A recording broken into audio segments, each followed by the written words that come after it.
Biz Yaponiyada O'zbekistonda Ovoza deydi. Haftada lesa deydi. Lesa quramiz. Ovqatda turgan joy bu yerga janjal. O vaqtda bo'ladi. Biznesga ham bo'ladi. Ichida mehmonxonalar bor, toshxonalar bor. Umumiy og'irligi 800 ming tonna bo'ladi. Qurib ketilgandan keyin. Balandligi 181 metr. Avval Yapon tilini bilishni, Yapon tilini bilmasa, bo'ladi. Yo'q paytida uzoq vaqtda salom berageti.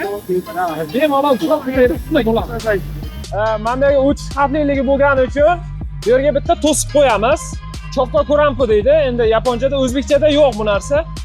Mana shu narsa hamma joyda ishlatiladi. Bu aylanadigan turi. O'sha 90 gradusga mos tushmagan joylarga mana shu mos tushib ketadi. Birinchi bu yerni xotiramiz, o'zi bu yer moslashadi. Biz hozir 3 kishi yashaydigan bo'lsak, uchimizga alohida xona, bitta kvartira-yu, bitta oshxona va o'shanaqa qilib sharoit qilib bergan. Undan tashqari bizga guruch ham olib beradi.